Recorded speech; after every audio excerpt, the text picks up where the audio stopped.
اور شاہ محمود قریشی کو بلا کر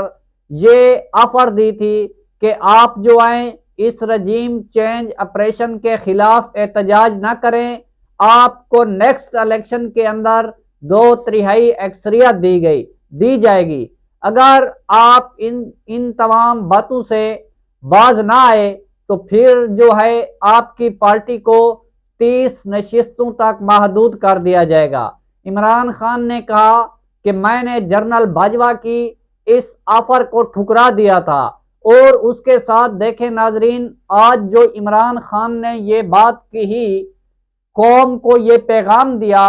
اس پیغام سے یہ بات واضح ہو گئی کہ جو 9 مئی تھا وہ بہانہ تھا، لیکن عمران خان ان کا نشانہ تھا۔ آج یہ بات واضح عمران خان نے کر دی ہے۔ اس کے ساتھ سپریم کورٹ نے بھی ایک نقطہ جو ہے وہ آج مشرف کیس کے اندر واضح کر دیا۔ جو D G S P R تھا وہ کہتا تھا کہ جو فوج کا آرمی چیف ہے وہ غدار نہیں ہوتا۔ آج سپریم کورٹ نے کہا کہ جنرل مشرف جو تھا وہ فوج کا آرمی چیف تھا، وہ غدار تھا۔ یعنی یہ ثابت ہو گیا کہ فوج کا جو آرمی چیف ہے وہ بھی غدار ہو سکتا ہے۔ تو آج دیکھیں جس نتیجے پر یہ تحریک انصاف کو لے کر گئے ہیں، یہ ان کا وعدہ تھا یا ان کی دھمکی تھی کہ ہم نے آپ کو 30 نشستوں پر محدود کر دینا ہے۔ لا تعداد ظلم، لا تعداد ستم، لا تعداد فساد کے باوجود بھی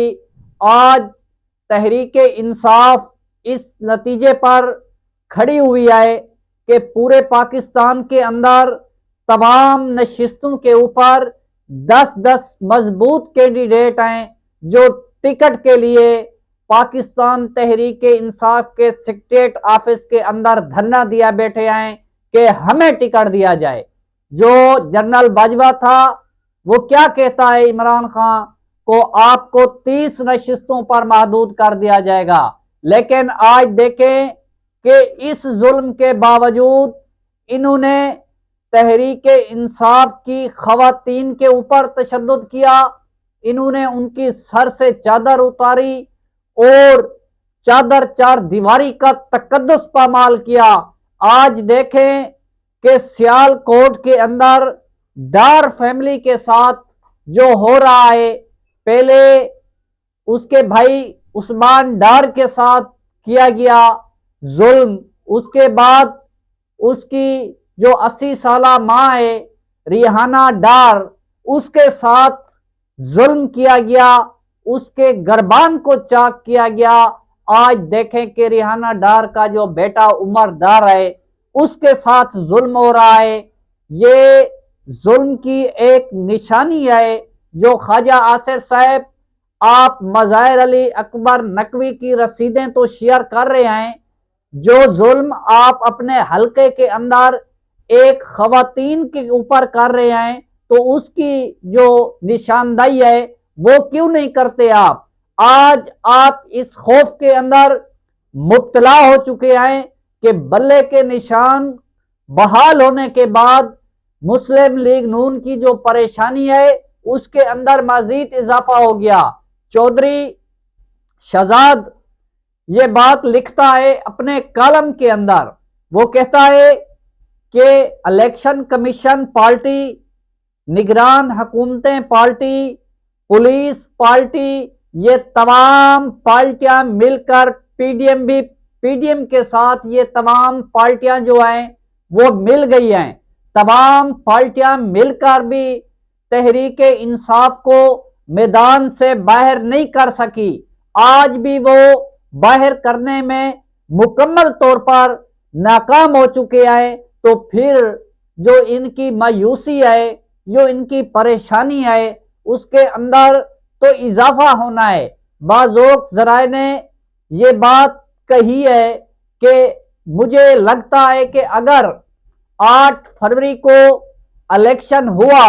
تو جو مسلم لیگ نون ہے وہ الیکشن کا بیکاٹ کرے گی، کیونکہ وہ سمجھ سکتے ہیں کہ اس وقت مسلم لیگ نون عوام کے پاس جانے کے قابل نہیں رہی۔ ان کا جو ان کے سر کے اوپر شفقت کا ہاتھ ہے، وہ اس ہاتھ کو دیکھ رہے ہیں کہ اس ہاتھ کو ذرا اور بڑھایا جائے، لیکن جتنا ہو سکتا تھا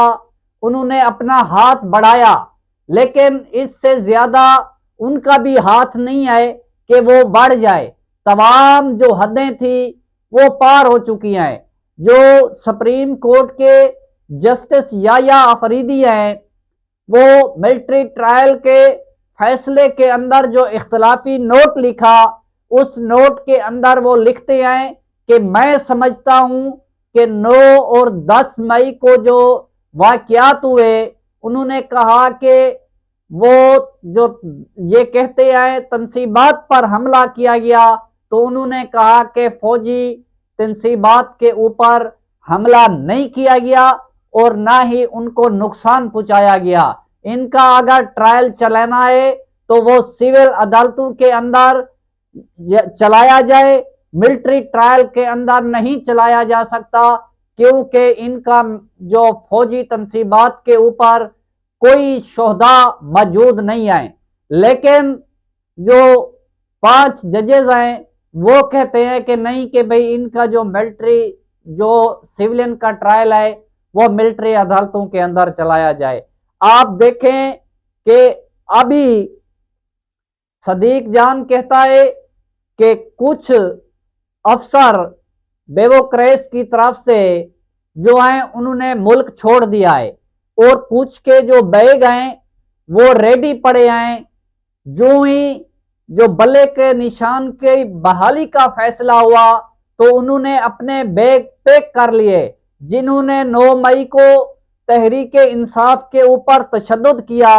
آج وہ اپنے تشدد کے نتیجے کے اندر یہ جو ملک ہے وہ چھوڑنے پر تیار ہو گئے، کیونکہ ان کو پتا ہے کہ ہم نے تو ظلم کیا ہے، اس کا جو سزا ہے وہ تو ہمیں ملے گی۔ آج تحریک انصاف کو اس الیکشن کے اندر شکست دینے کے لیے تمام قوتیں جو ہیں وہ مکمل طور پر ناکام ہو چکی ہیں، اور عوام نے جو فیصلہ کیا ہے اسی فیصلے کی روشنی کے اندر آج یہ جو ظلم کا بدلہ ہے وہ 8 فروری کو ووٹ سے لیا جائے گا، جس کے لیے اب میدان سے یہ بھاگ رہے ہیں۔ اس کے ساتھ ساتھ یہ ظلم کی داستان ہے کہ جسٹس مظاہر علی اکبر نقوی وہ قابل اور ایماندار جج ہیں جنہوں نے ہائی کورٹ کے اندر بھی اپنی خدمات انجام دی، اور سپریم کورٹ کے اندر بھی انہوں نے اپنی خدمات انجام دی۔ آج وہ چیف جسٹس قاضی فائز عیسیٰ جو ان کے خلاف کارروائی کر رہا ہے، جو جوڈیشل کونسل کے اندر ان کے خلاف شکایتیں درج کی، کچھ لوگ اس بات پر تنقید کر رہے ہیں کہ جو جسٹس مظاہر علی اکبر نقوی ہے ان کو استعفیٰ نہیں دینا چاہیے تھا۔ انہوں نے استعفیٰ بالکل ٹھیک دیا، اور انہوں نے اپنی عزت کا خیال کیا۔ یہ جو فائز عیسیٰ ہے یہ ان کے ساتھ تو کارروائی ہوئی تھی، یہ چیخ رہا تھا، لیکن اس نے مظاہر علی اکبر نقوی کے خلاف جو گھیرا تھا وہ تنگ کر دیا تھا۔ یہ مافیا کا ایک گروہ ہے جو مسلم لیگ نون کا ایک کارکن ہے۔ اس نے اپنے محبوب قائد نواز شریف کی تاحیات نااہلی کرنے کے لیے آئین اور قانون کو دفن کر دیا۔ بلوچستان ہائی کورٹ لکھتی ہے اپنے فیصلے کے اندر تاحیات نااہلی کا جو فیصلہ ہے اس کو ختم نہیں کیا جا سکتا، اور اس کے ساتھ جو جسٹس یحییٰ آفریدی ہیں انہوں نے بھی وہاں پر نوٹ لکھا، اور لیکن قاضی صاحب جو ہیں انہوں نے اپنے محبوب قائد کو بحال کیا۔ آج انہوں نے ایک قابل ایماندار جج کو اس نتیجے پر پہنچا دیا کہ وہ استعفیٰ دینے پر مجبور ہو گیا۔ ایک تو انہوں نے استعفیٰ دے کر بہت اچھا کیا، دوسرا اس نے سپریم کورٹ اور سپریم جوڈیشل کونسل کو بھی دیکھ لیا کہ ان کے ساتھ کیا رویہ ہونے جا رہا تھا، اور وہ قاضی کی اس طرح کی حرکتیں دیکھ کر اس نتیجے پر پہنچا کہ انہوں نے اپنے عہدے سے استعفیٰ دے دیا۔ ناظرین، یہ ہے وہ ظلم ستم جو 19 ماہ سے اس ملک کے اندر ہوتا آ رہا ہے۔ آگے جو بھی اپڈیٹ ہوگی اپنے ناظرین کے ساتھ شیئر کریں گے۔ آج کی اپڈیٹ یہاں تک تھی۔ اگر ہماری ویڈیو آپ کو اچھی لگے تو ہماری ویڈیو کو لائک اور شیئر کریں، ساتھ ہمارے یوٹیوب چینل کو سبسکرائب کریں۔ اللہ آپ کا حامی اور ناصر ہو۔